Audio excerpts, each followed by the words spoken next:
Chers amis, soyez les bienvenus à l'église Saint-Roch pour cette messe en commémoration pour le 75e anniversaire de la mort de Camille Claudel, à l'initiative et de François Claudel et de Brigitte de Rennes. Je remercie d'avoir eu cette audace, si l'on peut dire, d'une certaine manière, ainsi qu'à toutes les personnes qui participent à cette célébration. Je voudrais également vous dire combien Camille Claudel est une personne pour qui créer était une nécessité et un besoin. Elle est née le 8 décembre 1864. Il n'est pas anodin de souligner cette date. Elle est née ce jour de l'Immaculée Conception. Et elle est retournée auprès du Père le 19 octobre 1943, à l'âge de 79 ans. Camille fait partie de ces êtres qui ont très vite affiché leur indéfectible fidélité pour cette discipline artistique, la sculpture, qui a rarement été exercée par une femme. Et nous savons, et toutes les critiques d'art aujourd'hui reconnaissent d'une manière unanime le talent extraordinaire de cette femme. Si sa mort est survenue au cours de la guerre, elle n'a peut-être pas eu les funérailles qu'elle aurait méritées. Il ne s'agit pas de remplacer, mais il s'agit de faire mémoire. Et cette mémoire, elle sera pour nous l'occasion et de prier pour elle et de remercier Dieu pour son talent, autant que pour son cœur qui s'est exprimé dans son travail. Je laisse maintenant la place et la parole à François Claudel, qui va nous dire quelques mots avant le début de notre célébration. Un texte de Paul Claudel tiré du Rose et la Rose et le Rosaire. Assise et qui regarde le feu. Une femme assise et qui regarde le feu, c'est le sujet d'une des dernières sculptures de ma pauvre sœur, la conclusion de sa douloureuse existence. Est-ce qu'il est possible à quelqu'un, prenant position au dehors, de voir son âme? Je ne parle pas du visage, la posture seulement. Mais quand il m'arrive de me rappeler de mon âme, c'est ainsi que je la verrai.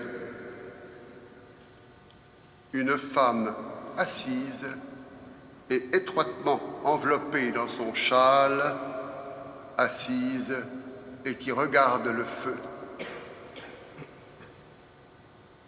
Elle est bien heureusement assise et toute seule. Il n'y a personne.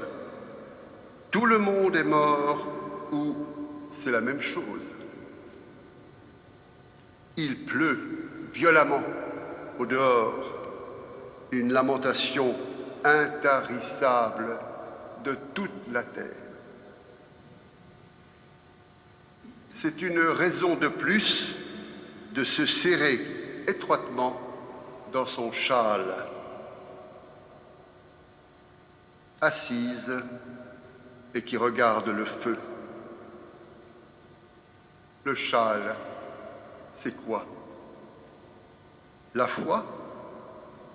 La Sainte Écriture? L'œuvre accomplie? Ou simplement une réquisition de cette conscience en nous qui a froid?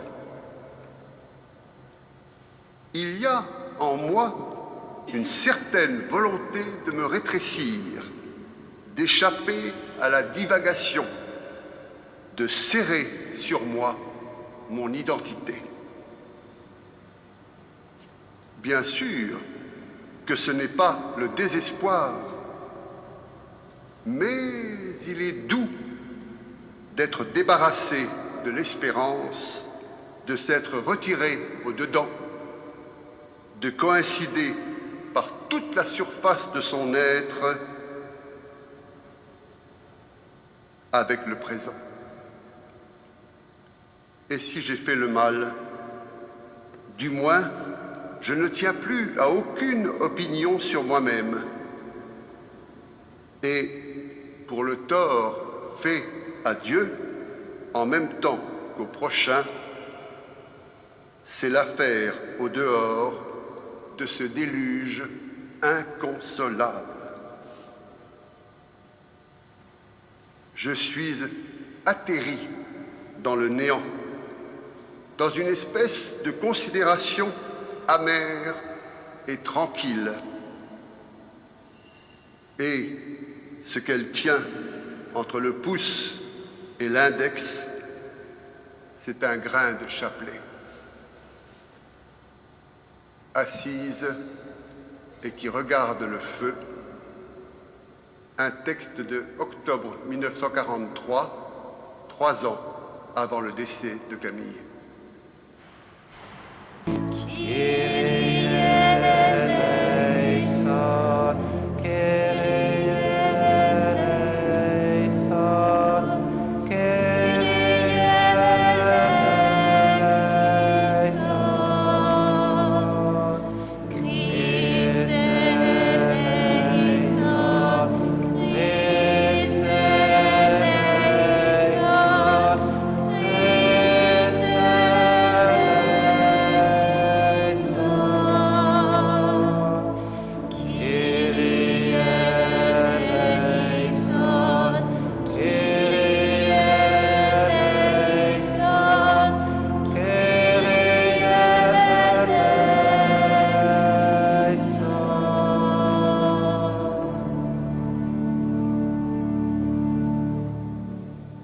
Prions le Seigneur.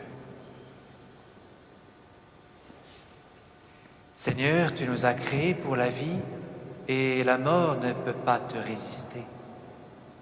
Tu as enraciné notre confiance en toi dans le mystère de la croix de ton Fils, Jésus. Et tu nous as marqués pour toujours du signe de sa résurrection. Délivre ta servante Camille Claudel, notre sœur, de tout ce qui peut la retenir loin de toi. Fais-lui partager le bonheur de tes amis les saints par Jésus-Christ, ton Fils, notre Seigneur et notre Dieu, qui règne avec toi et le Saint-Esprit, maintenant et pour les siècles des siècles. Amen.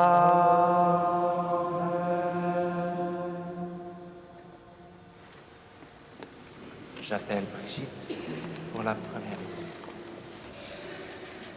Livre de la sagesse, chapitre 3. Mais les âmes des justes sont dans la main de Dieu. Aucun tourment n'a de prise sur eux. Aux yeux de l'insensé, ils ont paru mourir. Leur départ est compris comme un malheur, et leur éloignement comme une fin. Mais ils sont dans la paix. Au regard des hommes, ils ont subi un châtiment, mais l'espérance de l'immortalité les comblait. Après de faibles peines, de grands bienfaits les attendent, car Dieu les a mis à l'épreuve et trouvés dignes de lui.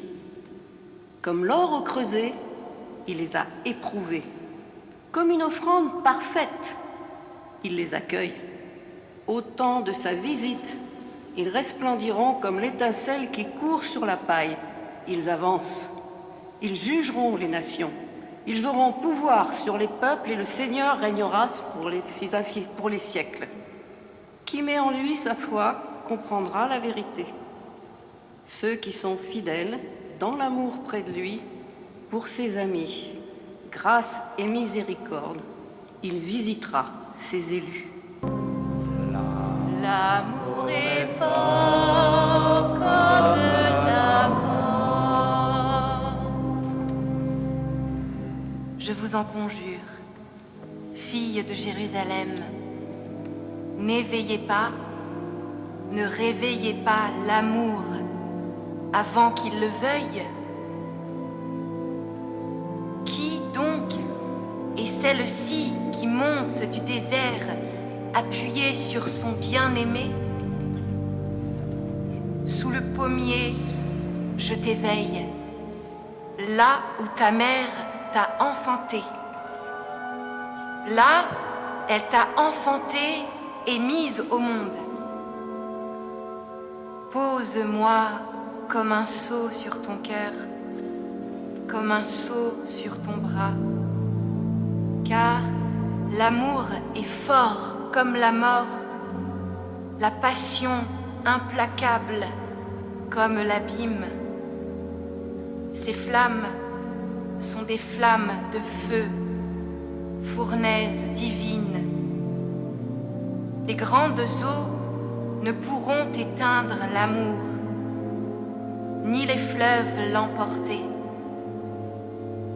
Un homme donnerait-il toutes les richesses de sa maison pour acheter l'amour? Il ne recueillerait que mépris.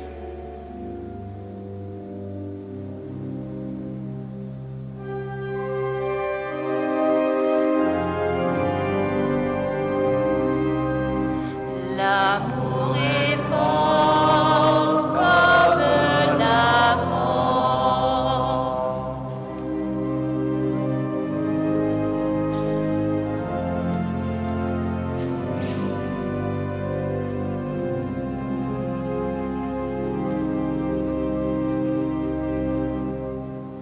Nous nous levons pour acclamer l'Évangile avec l'Alléluia.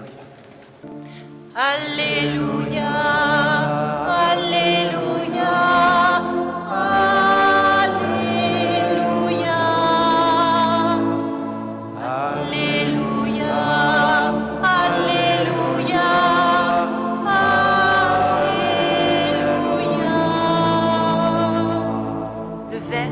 Le Verbe s'est fait chair, il a habité parmi nous et nous avons vu sa gloire. Alléluia, Alléluia, Alléluia.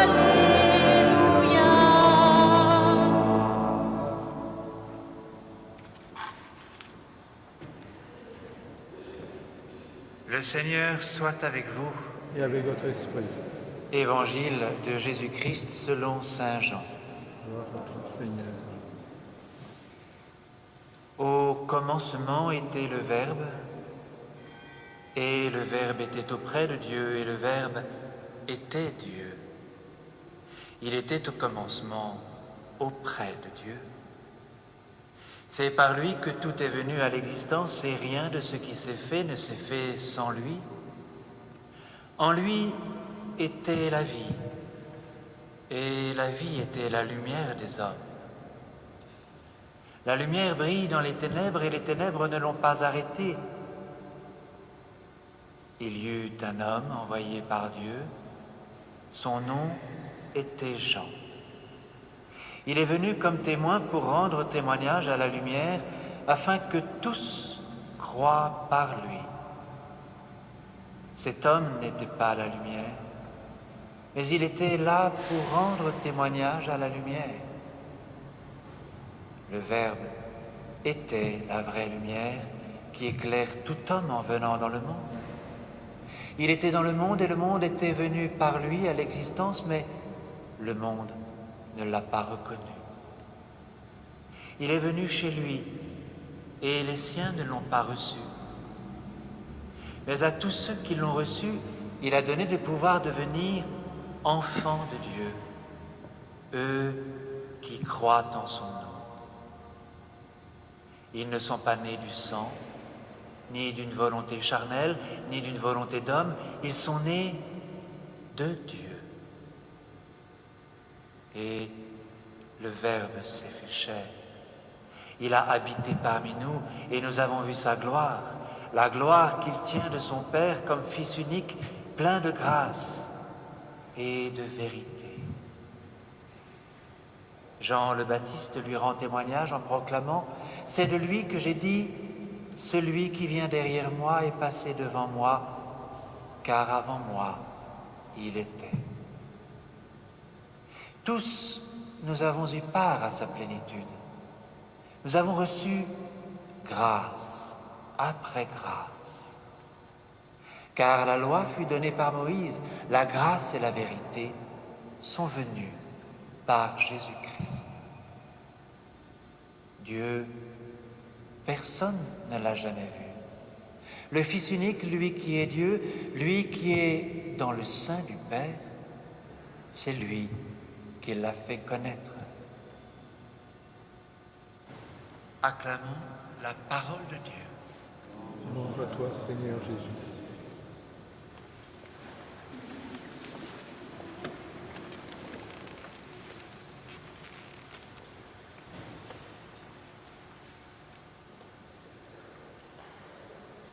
La mort,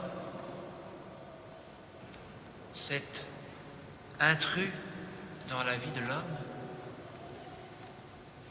la mort de Camille Claudel, j'en ai parlé un instant au début de cette célébration, avec cette vie qui a été la sienne, dont nous connaissons les épreuves très grandes qu'elle a traversées.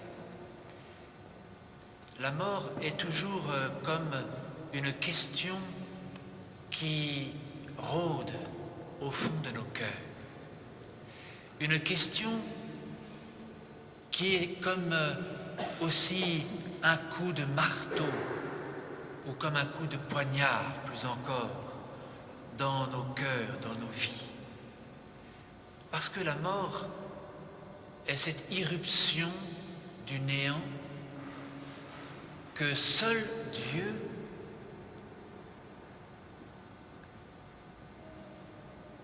est capable de transformer par l'amour.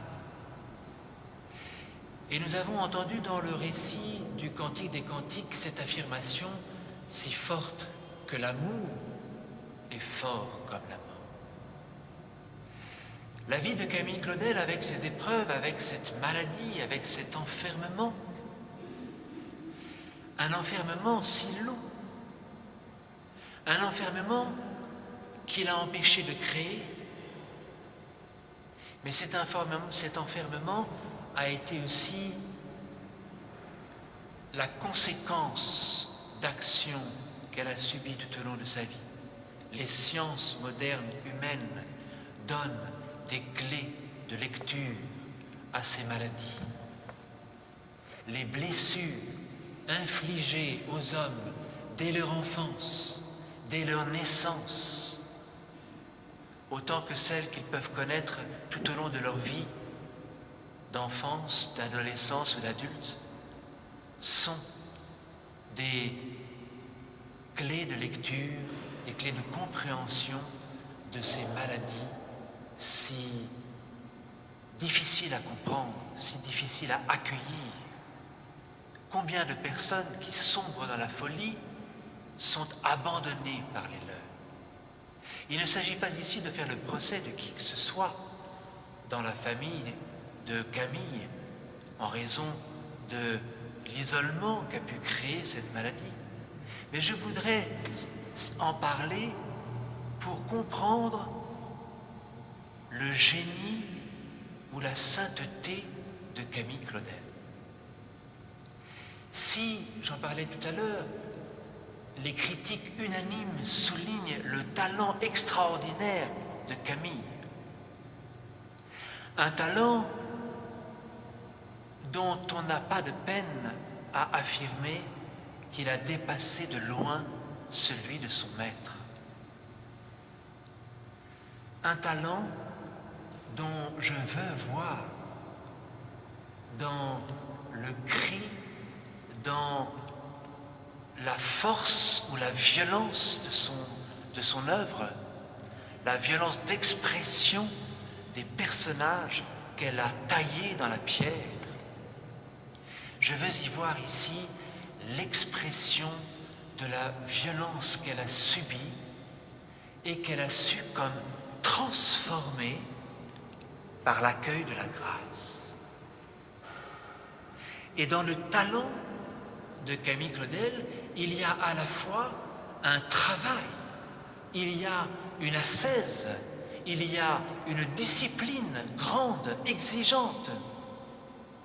On n'arrive pas à un degré de talent aussi grand sans travailler, j'allais dire jour et nuit, en faisant et en refaisant en allant toujours plus loin dans l'observation, dans la recherche, j'allais dire pointilliste à la manière d'un peintre, dans la manière de traduire l'expression d'un visage, d'une main, d'un pied, d'un dos. Oui, dans le travail de Camille Claudel, dans le génie de Camille Claudel, il y a, je crois, cette transformation d'une douleur immense, d'une croix, pour le dire autrement, qu'elle a su, à sa manière, transformer en se laissant elle-même transformer par ce mystère de douleur grâce à la victoire que le Christ nous a obtenue. Elle a su recevoir, en criant vers Dieu, le salut pour elle et pour ceux à qui elle offre son travail.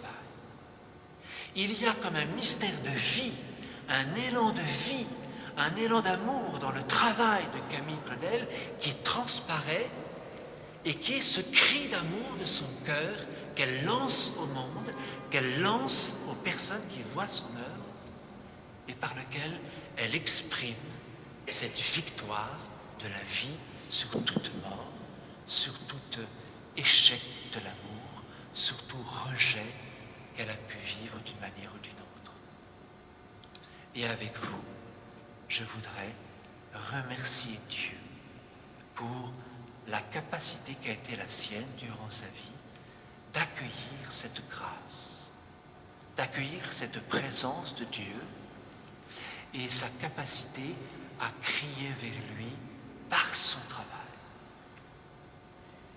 Rendre grâce parce que, nous le voyons bien, au-delà de sa mort, son travail est cette promesse et cette preuve de la promesse de résurrection que Dieu fait aux hommes.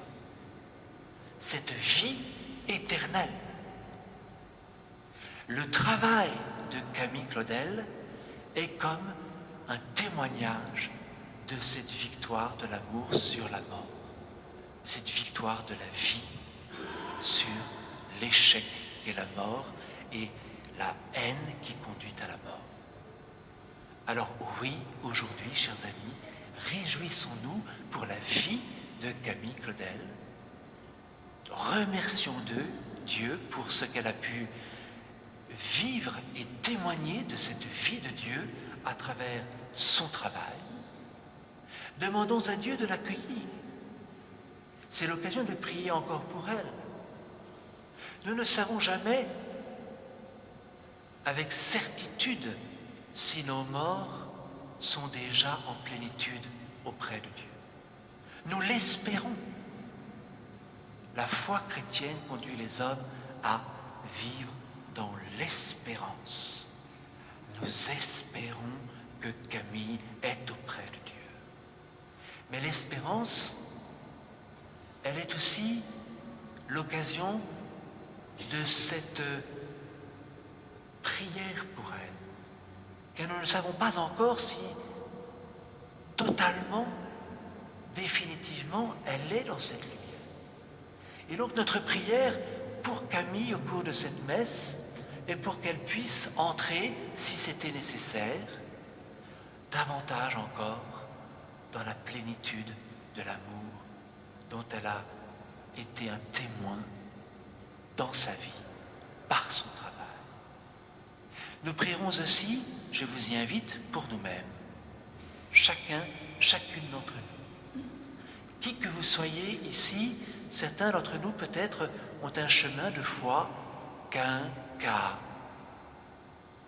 Et il ne s'agit pas d'en juger ici, mais de vous appeler, moi, serviteur de Dieu au milieu de vous, à oser, à risquer dans un cri intérieur, confiant à Dieu, de lui demander que, peut-être aussi par l'intercession de la prière de Camille Claudel, nous puissions nous aussi suivre Dieu, accueillir Dieu par sa parole d'amour dans nos vies.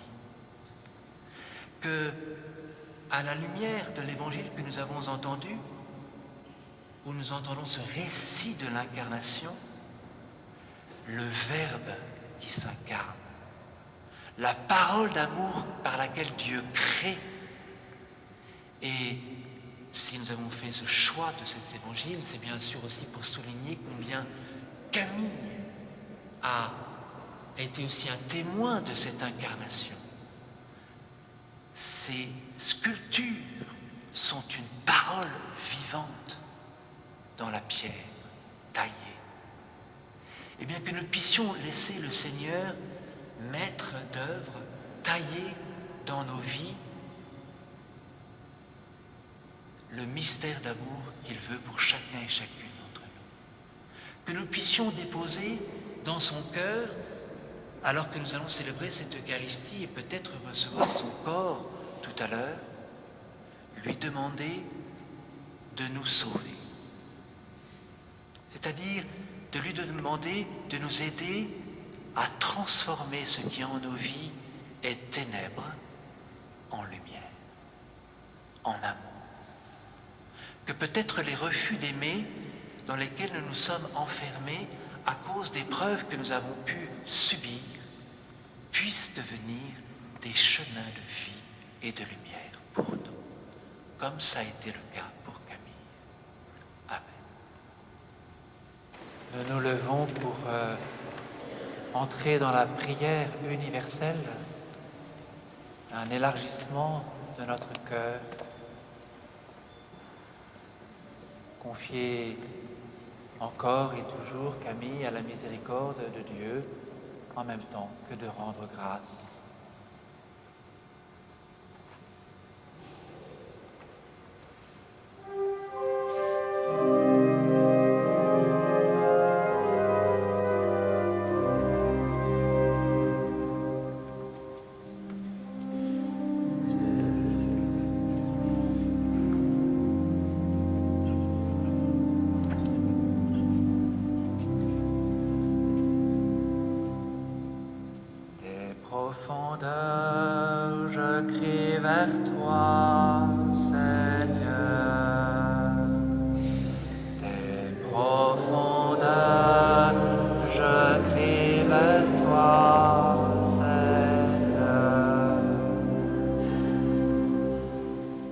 Ainsi Camille, notre sœur en humanité, quand elle tend les bras, avide de ta miséricorde. Prions pour elle et pour tous ceux qui pleurent la perte d'un amour.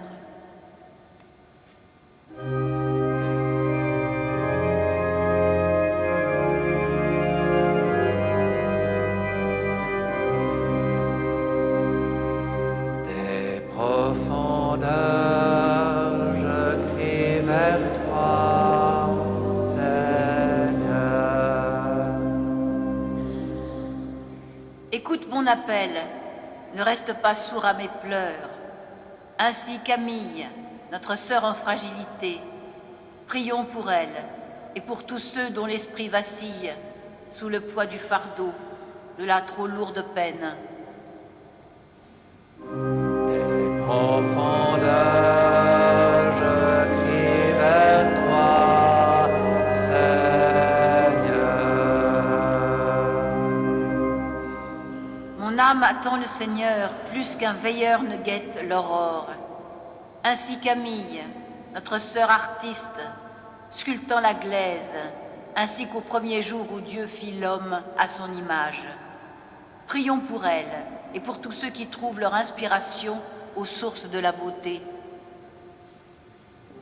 Des profondeurs, je crie vers toi, Seigneur.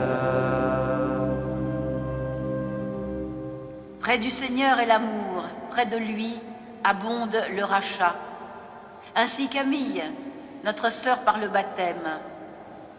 Prions pour elle et pour tous ceux qui passent en Jésus-Christ de la profonde nuit à la lumière de l'aube. Des profondeurs, je crie vers toi,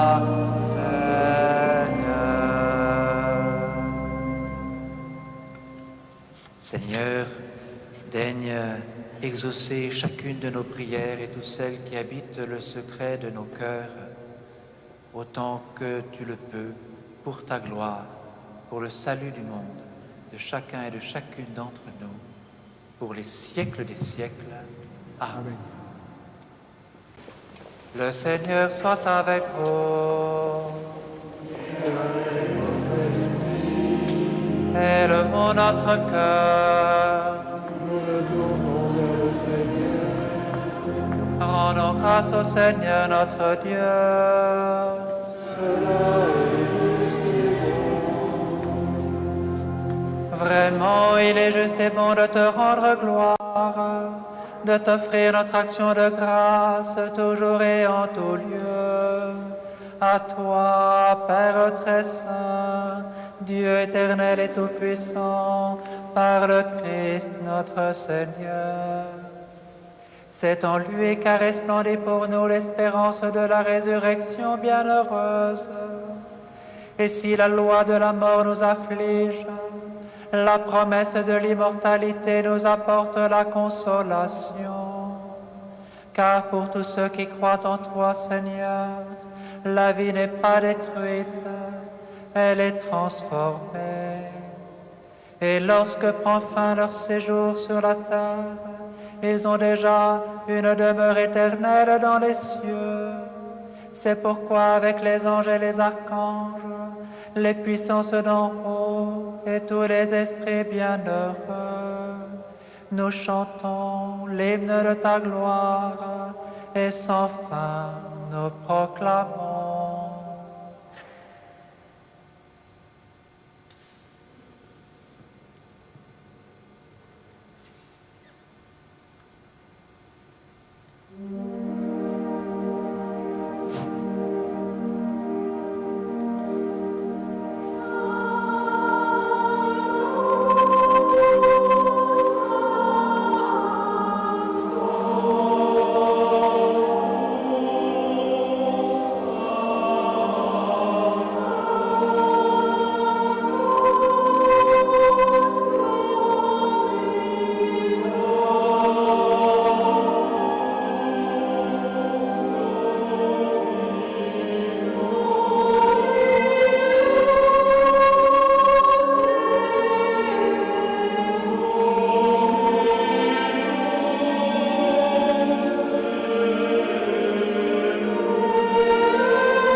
donne la vie, nous te prions, Seigneur, pour notre sœur Camille Claudel.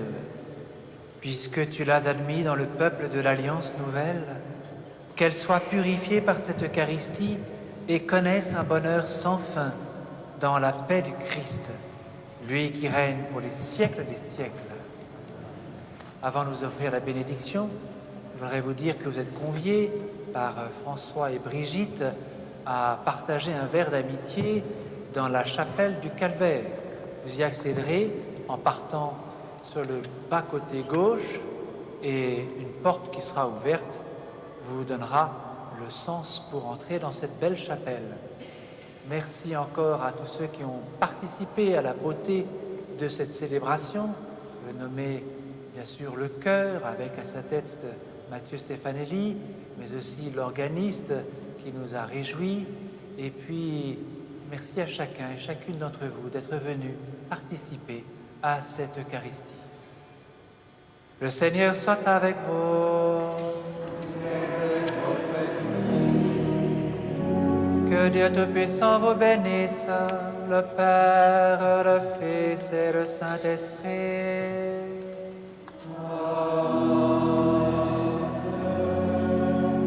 Allez dans la paix du Christ.